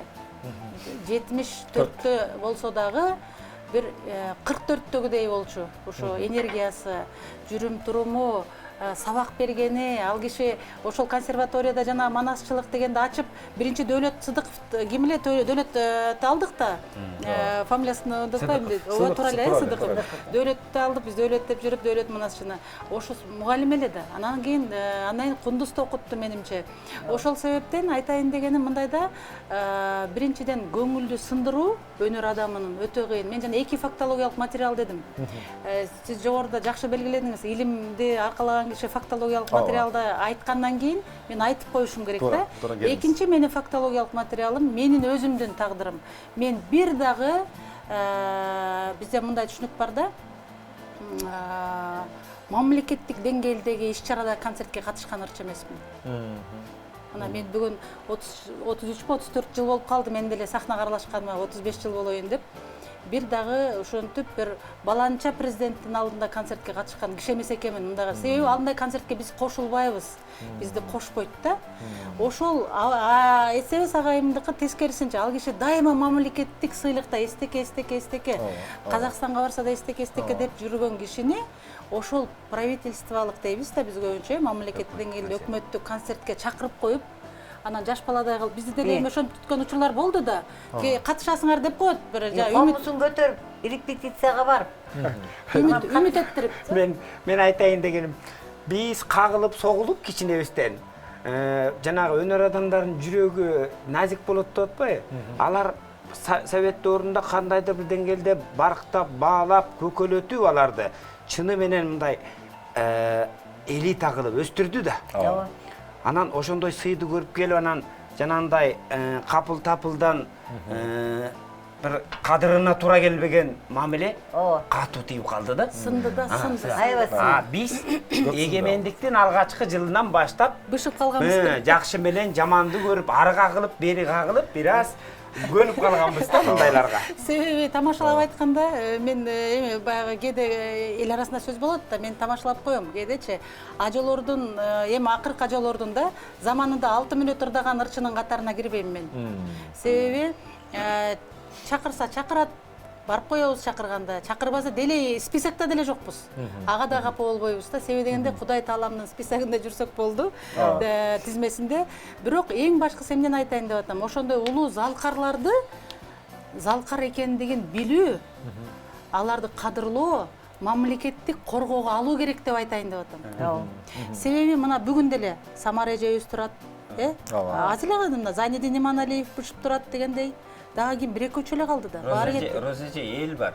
Замирбек. Бадасын бадабасын кай бир өлөр. Жок, айтайын дегеним Замыкең. Билгендердин, өнөрдү сүйгөндөрдүн Эсиндеби, абдан туура. деген ыр бар да. Эң туура. Сиз эмне капаланасыз? Жок, мен капаланган жерим жок. Замыкең мисалына 70 жылдыгы ал кишини дүңгүрөтүп өткөрүш керек эле да. Бираз. Мен баягы буну айтып коюшум милдеттүүмүн да, чындыкты айтып Сиздин коюшум ордуңуз бар. Аны айтканга сиздин ордуңуз бар. Чын Анан чынында. бүгүн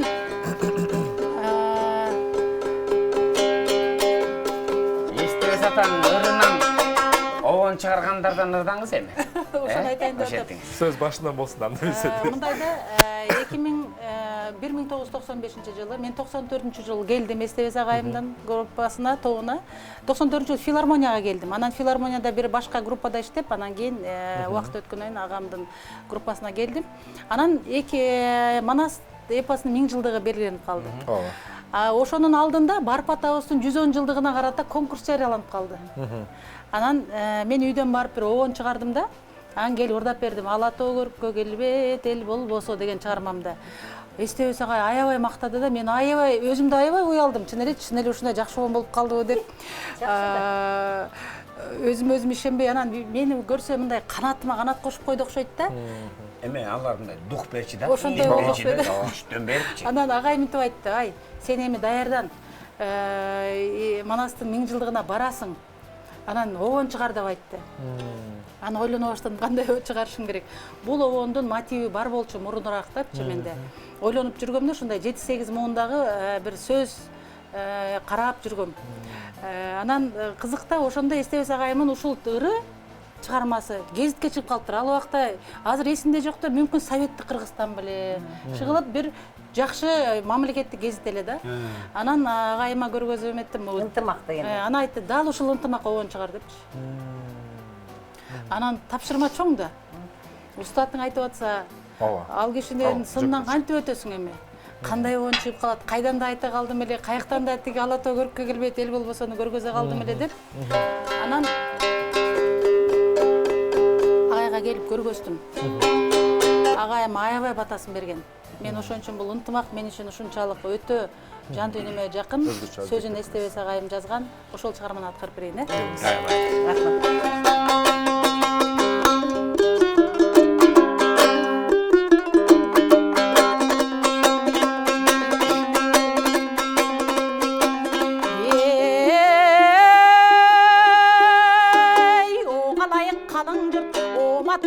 Бакыт кут кайрылам кары жашыңе, каалоомду сөзүмдү кылымдар келген айтылып, ошол кыргыздын кымбат атулук бир кезде коога заманда бириндеп кеткен чачылып, багына кыргыз элимдин баатыры Манас уулу баштарын кошкон чакырып, абасы бакай кошойду алдына жүргөн баш кылып.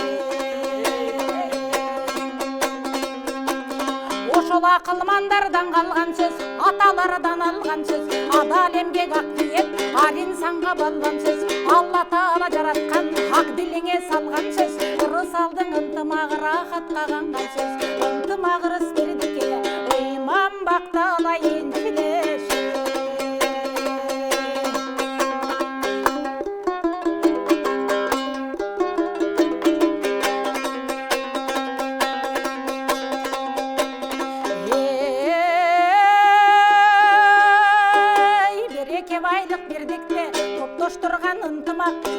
Бет каршылашкандыга достоштурган ынтымак, акыйкатты чындыкты окшоштурган ынтымак, жакшылыкты кубанычты жандап бир жүргөн ынтымак, жашкарга биримдик арнап бир жүргөн ынтымак, жамандыкты жанынан ошол айдап бир жүргөн ынтымак. Жадыраган эмерет жайдай бир болот ынтымак, жан-жаныбар баарына балдай бир болот ынтымак, жанып турган жаркырап шамдай бир болот ынтымак, жактырбаган чыр жерге барбай бир коет ынтымак, ойлогонду максатты орундатат ынтымак, о мен деп аттансаң ошол жолуңду ачат ынтымак.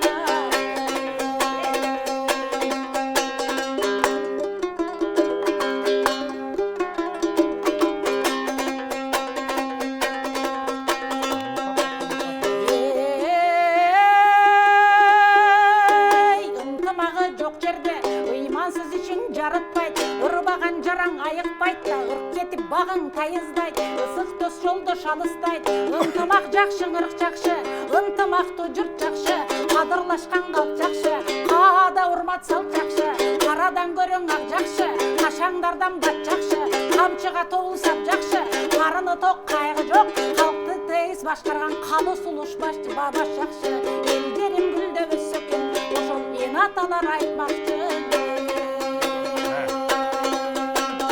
Ынтымақ жақшы, ырық жақшы, ең ынтымақты жұрт жақшы. Баракелді. Не деген саптар, қалы сұлу баш жақшы деп. Ушул саптардағы сөздөр ар бир сап бүгүнкү күнгө өтө маанилүү да. Бүгүнкү күнгө бап келген айтылган сөздөр төп келген. Каймакка куймак куйгандай да. Ошондой да ар бир сөзү. Мен ошо сөзүмдү улай айткым келет да, 2003 жылы Кытайга бардык абам менен. Ана эжекем барды, Кайыргүл Сартбаева барды. Ошол жерде сөз айтып коюшум керек. Ушуну бир атаан көрай, бир өзгөчө мына жогору жактагылар маданиятты тизгинин кармап башкарып тургандар укса. Мамбет Асан деген губернатор бар экен ошол убакта. Эжекем эсинде болуш керек. Кызыл Кыргыз автономиялык. Кызыл Суу автономиялык областынын губернатору экен.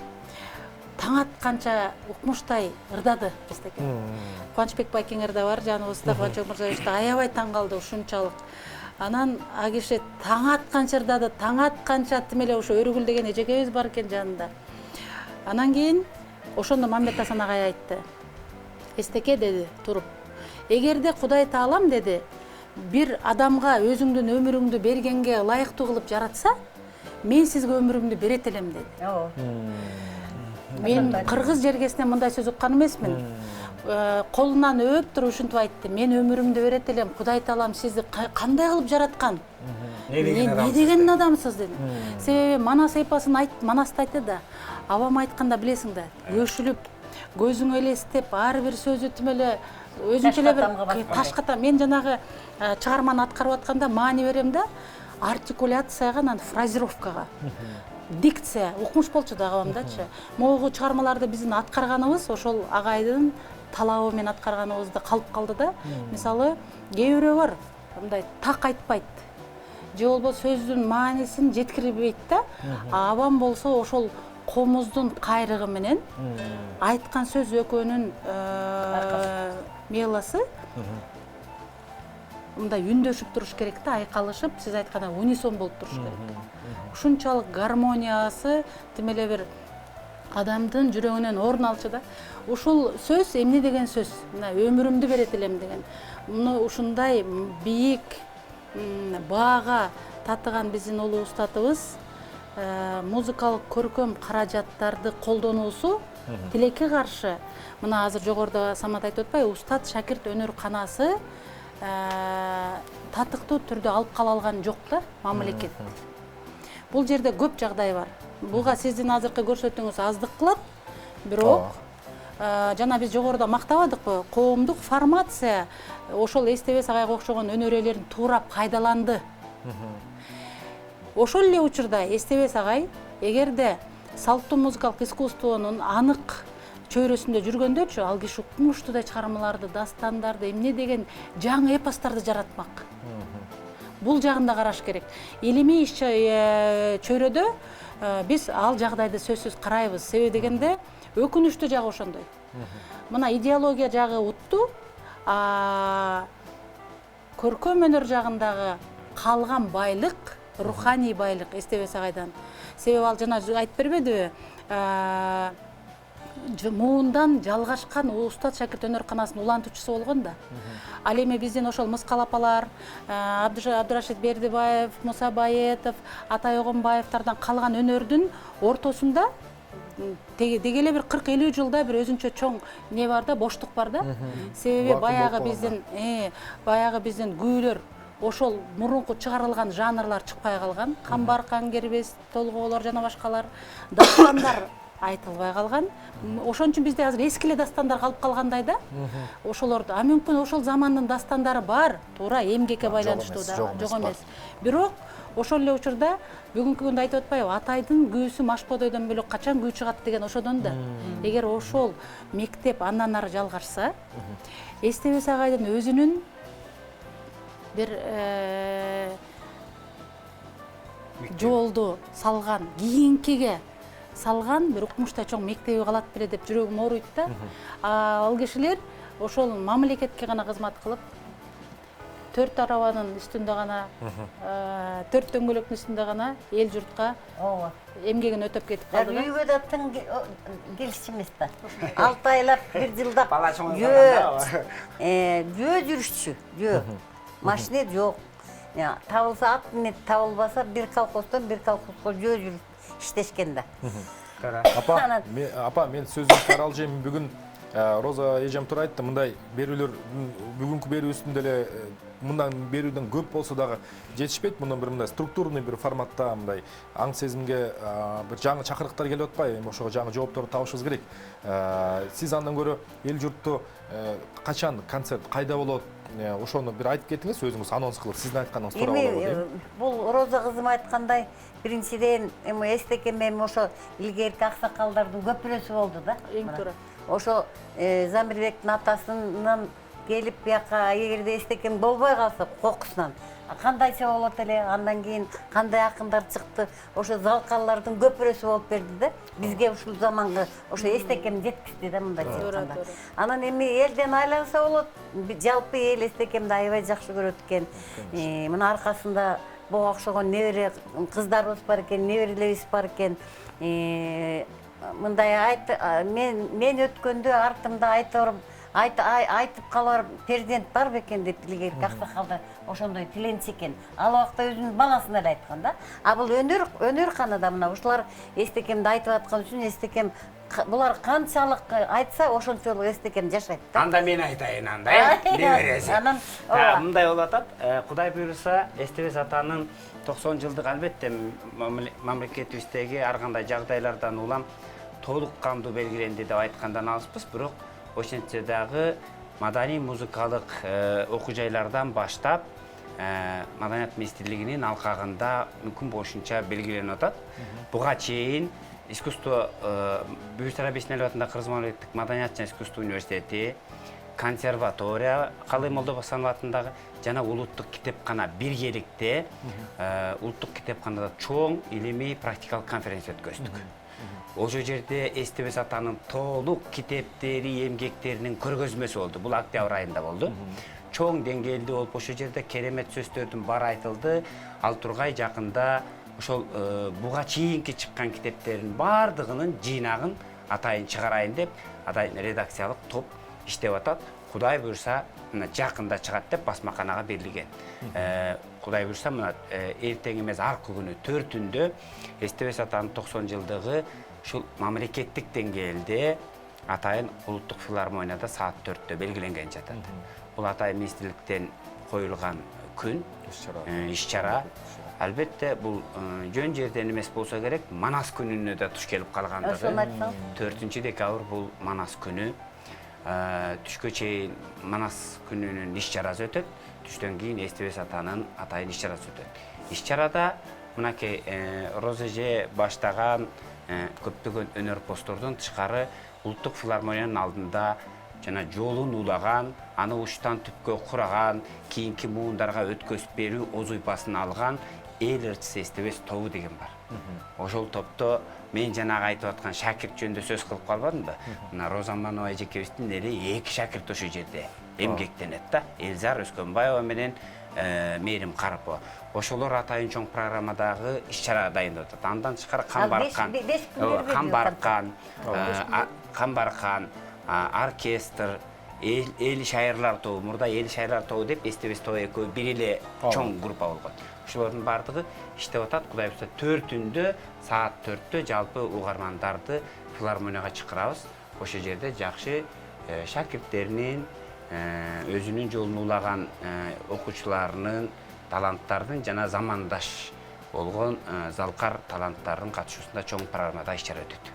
Барыңыздарды күтөбүз. Андай болсо 4 декабрь саат 4-тө Токтогул Сатылганов атындагы улуттук филармонияда эстебес Турсуналиев атабыздын 90 жылдык, 90 жылдык мааракеси, иш-чара, концерттик программа өткөзүлөт. Кыргыз СССР эл артисти, СССР эл артисти, Казакстан эл артисти Токтогул атындагы лауреат дегиле эми баягы наамдын баардыгы кала берет экен, адам кете берет экен, бирок эң негизгиси бул аң сезимибизде, ушул биздин жүрөгүбүздө ушул. Элбек сөзүн кыстарма кылып коюнчу.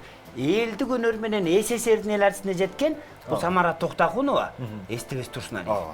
Элдик өнөр менен комузду бири акындык манасты даңазалаган. Ооба. Айтайын дегеним, мен бул мындай кишилердин биздин тарыхта болуп өткөндүгү, биздин кыргыздын ким болуп эртең кандай күнгө бараткандыгыбыз ушул кишилердин уңгусунан, уюткусунан, айткан сөздөрүнөн мына ушул ынтымак деген ырсаптарды уктуңуздар. Роза Аманова эжеке аткаруусунда мына ушул сөздөргө мындай жашлап бир сырткы болуп аткан кызычууну мындай бир басып жашлап угуп көрүңүздөрчү. Көп сырлар катылган. Аны чечмелеп, аны кайрадан аңдап билип түшүнүп, кайрадан элге айтып, элди өзүбүздү тарбиялоо өз колубуз да, муну дагы эстен чыгарбайлы. Бар болуңуздар, арыбаңыздар. Андай болсо, иштик күндүн кечи берүүсү сиздер менен болду. Самат Көчөрбаев, Роза Аманова жана биздин апакебиз конокто болду. Баары жакшы болот. Рахмат. Чоң рахмат. Рахмат.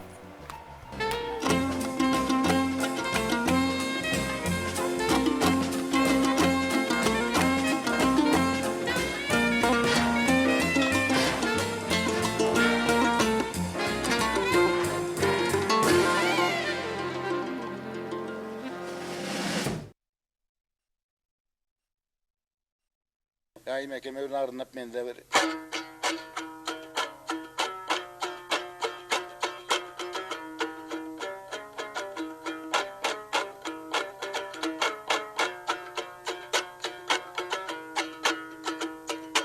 Kapkanın üst yağınandı kadimki bala sarıdan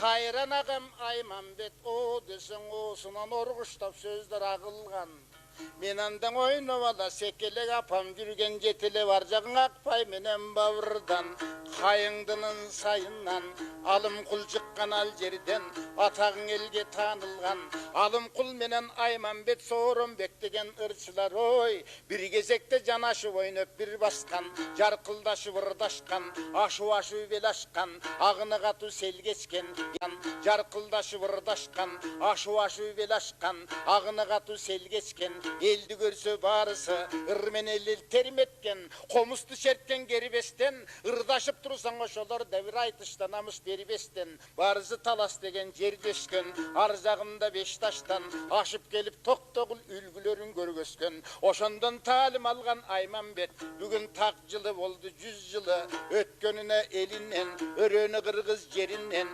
өсөлсөдөң өнөрү бүгүн өлкөсүнө көрүнгөн жашымдын алгам үлгүсүн ошондой пайгамбарлардын жанынан мен деле бактылуу акын экенмин дой барлык улуу урматтуу аксакалга жагылган кыргыз элге барганда кызыл тил менен чабылган баятан бериң Аймамбет баарысын айттык биерде аксакалдын биерде дабышын айттык биерде жакшылакай агише кандай жүргөнүн каткырып ойноп күлгөнүн дагысын айттык бул жерде көрсөң Аймамбет ташы баласы биздей балдарынын агасы акындардын даанасы биерде турат Аймакемдин бакай деген карасы мунун да жаман эмес кечегиң атадан алган үлгүсү Budagı karmap jatkan 5 kıstın içinde kargaday erkek dürbüsü Erteden berin elinen erkele oynap jatkana Kızıl tildi çapkana Kara çıkanday Aymekem kanday sözdü tapkana Oşonun bağrını rakmat oy Eskerip mendey balası ez akıllı varında maunday magini tofonga jaskana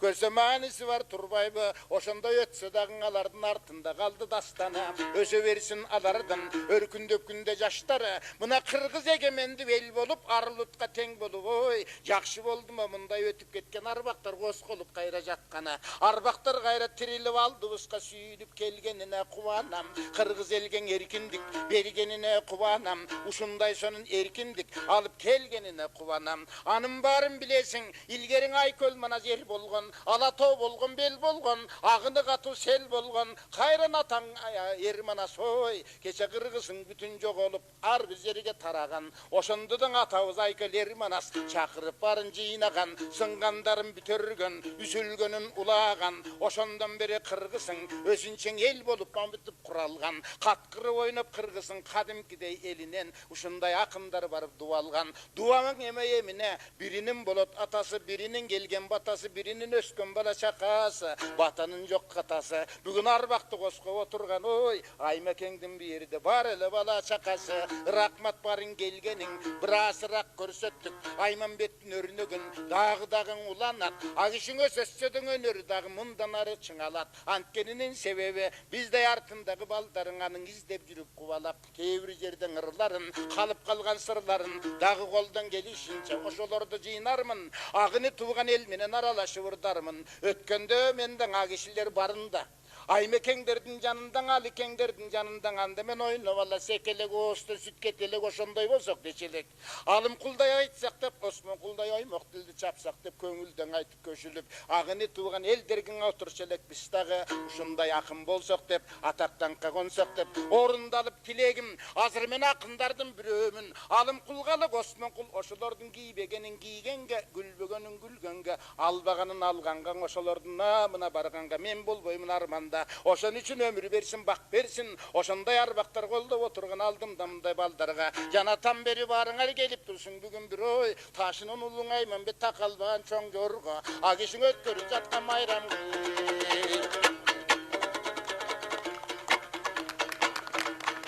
эмиң Айманбет ага жөн-жөнүн айта берсе түгөнбөйт султан балам баятан бери сен дагы мага башкача жооп бергениң ар кандай сурап айтышты бу жерде кашыңда бир топ элдериң эмиң Айманбет ага жөн-жөнүн айта берсе түгөнбөйт султан балам баятан бери сен дагы мага башкача жооп бергениң ар кандай сурап айтышты бу жерде кашыңда бир топ элдериң Айманбет ташы баласы мына агыны тууган элдерге Айманбет экен ким экен эми бүтүн кыргыз элдин калаасы анан көгүлтүр айнектен көргөндөн ой Айманбет деген ырчы экен кыйын сынчы экен угуп калса элдин кулагы ошондодон Айманбекке чегиң Осмон кулга алым кул ошондон кийин бу дагы акындардын улаары ошондон кийин бу дагы акындын аккан булагы ошондой болуп акындар ой кыргыз элден көп чыккан дагы көп чыгар акындардын булагы дагы көп чыгар акындардын чырагы андан көрө барыбыз ой ушундай бактылуу кыргыз элден биз башынан бакылы жырга ойноп келгенбиз ушуну дагы улайлы эми калган каткан кеп болсо айта турган сөз болсо дагы айталы жасалы дагы кабылып калган келлердин капкагын элге ачалы кумарларын жасалы барыңар тарта бергин жанагы ой такалбаган жорголора ошондой Айманбет аятаны келгениз